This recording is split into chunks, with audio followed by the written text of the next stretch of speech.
C'est un événement sans précédent qui vient de se produire. Loki, prince maudit, autoproclamé dieu du soleil et honte nationale du royaume d'Elbaf, condamné à mort par crucifixion, vient d'être libéré. Alors, quelles vont être ses prochaines actions? Va-t-il tenir son engagement envers Luffy? Et quelles seront les conséquences de cette libération?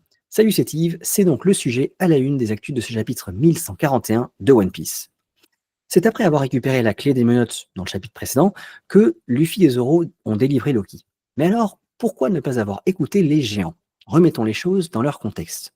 Initialement, Zoro a accompagné Luffy avec la ferme intention de juger la situation et déterminer s'il pouvait faire confiance ou non au prince maudit.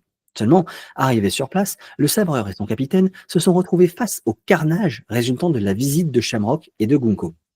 Incapable de questionner Loki proprement, Zoro se contente donc finalement de vérifier que le géant ne simule pas son état et que ses blessures sont bien réelles. Alors, face à un Loki vraisemblablement très affaibli, voire aux portes de la mort, et d'un Luffy très insistant, Zoro finit par libérer le condamné alors que son capitaine part chercher un médecin. Il faut savoir que pendant ce temps, Gerd a fait parler Rhodes, et c'est le nouvel équipage des géants au complet, plus Sanji, qui arrive en catastrophe, un poil trop tard même, pour tenter de dissuader Luffy de libérer Loki. Mais alors, maintenant, penchons-nous sur les répercussions de cette libération. Il y a plusieurs points qui sont à considérer. Déjà, les géants ont beaucoup insisté sur le fait qu'il ne faut pas et qu'ils ne veulent pas libérer Loki.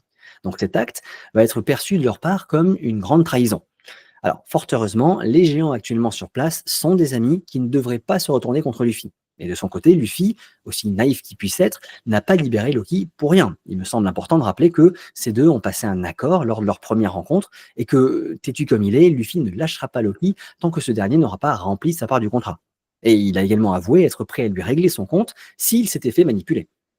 Enfin, du côté de Loki, plusieurs scénarios peuvent être envisagés. Déjà, cela fait des années qu'il est enchaîné et qu'il rumine sa vengeance contre le monde entier en fait. Donc il serait logique et compréhensible qu'il veuille déchaîner sa colère et faire un carnage une fois libéré. Mais considérant toutes ces blessures-là, il est possible qu'il utilise ses forces plutôt pour s'enfuir, se cacher et récupérer dans un premier temps. Scénaristiquement parlant, il y a également là une possibilité de nous prouver qu'il est extrêmement puissant. Parce que en fait, là, il se retrouve très affaibli devant le nouvel équipage au complet des géants et notre Monster Trio.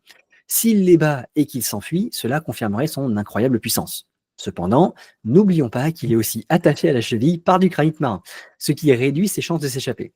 Et puis, après tout, c'est peut-être un homme de parole qui pourrait juste remplir sa part de marché envers Luffy. Rappelons qu'il a des principes quand même. Et de plus, son objectif actuel, ça pourrait aussi être sa vengeance contre Shamrock, hein, lui faisant un peu oublier, enfin, pour l'instant, tout le reste. Et enfin, nous devons de considérer que il puisse être bon, il puisse être gentil, tout simplement. Nous n'avons jamais entendu sa version de l'histoire et notre avis pourrait changer en l'entendant. En tout cas, quoi qu'il se passe, je resterai à l'affût et ne manquerai pas de vous tenir informé. Je passe maintenant aux actualités en bref et on commence par cette actu. Nous apprenons de la part de Ripley que les faiblesses d'Elbaf seraient la foudre et les incendies.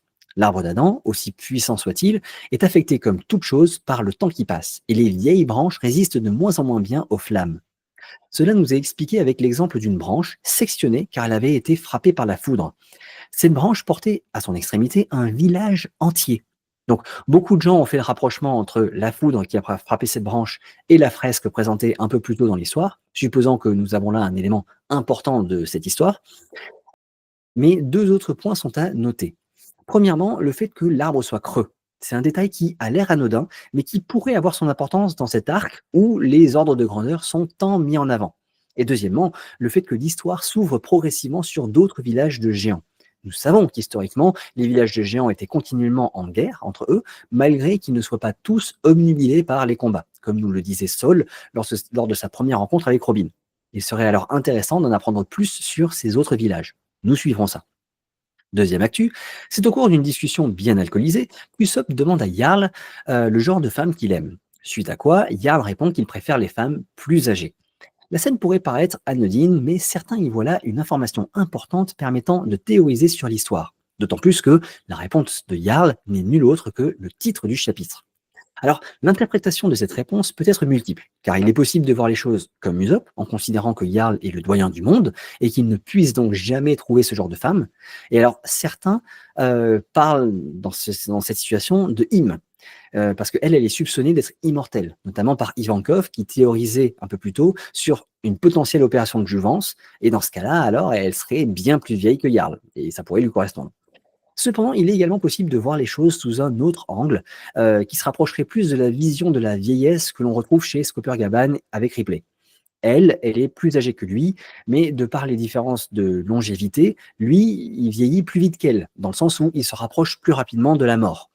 Ceux qui partagent cette vision parlent alors d'une potentielle relation entre Jarl et Mother Carmel, qui pourrait même se deviner dans les flashbacks que l'on a eus de cette dernière jusqu'à présent.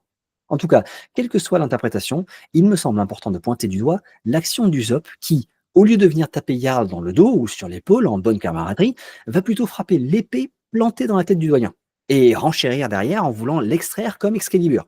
Alors, même en considérant l'emprise de l'alcool, cela ne colle pas trop avec le caractère d'Usopp, et par contre, ça continue de mettre en évidence cette épée qui va sûrement avoir une certaine importance par la suite. Il semble de plus en plus probable qu'elle soit retirée à un moment. Et alors, est-ce que ça tuera Jarl? Est-ce que à la place, ça va lui rappeler des souvenirs qu'il avait oubliés? Nous verrons ça dans les prochains chapitres. Troisième et dernière actu, le chapitre se termine sur la révélation du nom de l'arme de Loki, Ragnir. Le fait que ce marteau porte un nom lui donne déjà de l'importance. Le fait que son nom soit connu des autres géants rend cette arme célèbre et lui donne donc encore plus d'importance.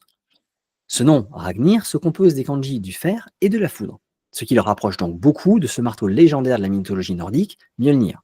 Alors, faisant des liens avec les actus précédents, la foudre fait penser aux faiblesses d'Elbaf mentionnées par Ripley, sans parler du passé de Loki qui était raconté par les géants, où il brûlait les villages pour s'amuser.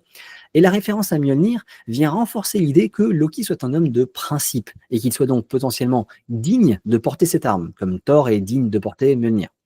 Quoi qu'il en soit, il sera intéressant de voir de quoi Ragnir est capable et quelle importance elle aura par la suite.